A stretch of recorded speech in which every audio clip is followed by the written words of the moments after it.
my friend Ava is going to be helping me with a conference in September. So she's going to need a copy of my French hood. So I got too excited and just started cutting away before I remembered, oh, I should tape. So here's the pattern.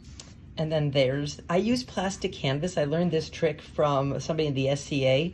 Plastic canvas won't melt in the rain.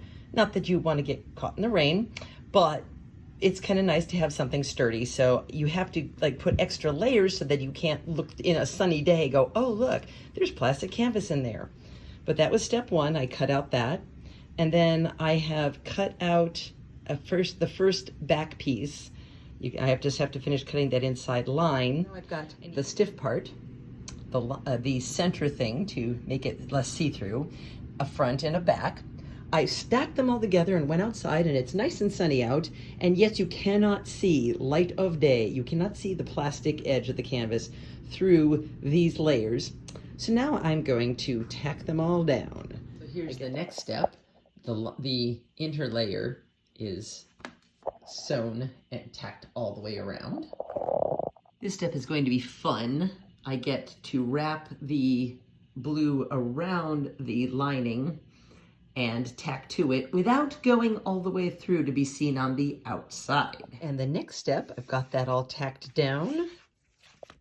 As you can see, I just folded it over and tacked it down. I'm going to have to press the seam allowance. So here it is. I pressed under the entire edge. I had to clip the curves on the bottom, pressed under the entire thing, and now I get to flip them on top. So you can see what I'm doing here. Here's the fold that I've ironed down, and that's the side that's already tacked down. So I'm just sliding the thread through one side, and then just putting the needle in a little bit on the other side. So it's really just a running stitch. Here's the first piece. Now we have to give it a base. Now we get to do that whole process over again with the pattern piece for the base. So here's the base, and here's the curve. And next, the assembly, I basically have to tack one to the other so that I get that curve. More hand sewing. I need another movie. And here it is. So I've tacked it very carefully, as even as possible, along the front edge, which kind of like forces it into a bit of a curve. You can see sort of a curve. But I will be eventually attaching it to a giant comb. You could turn cartwheels wearing this thing.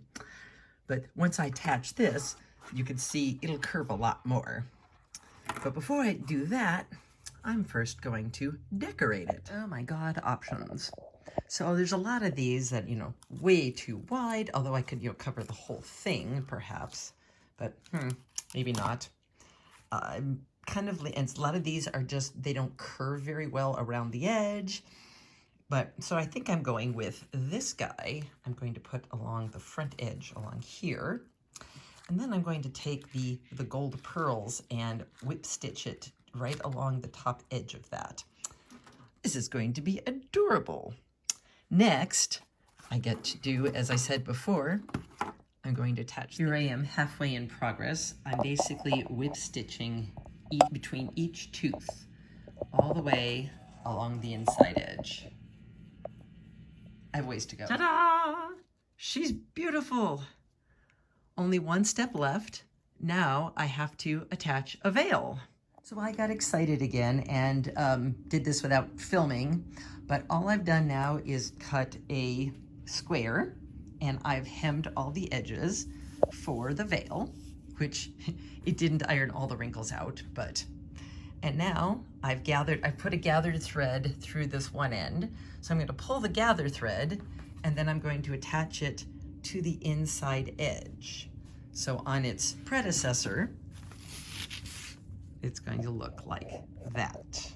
So at the back edge, there you can see it's at the back edge of the base piece. Ba-da-da-ba-ba! It's a French hood.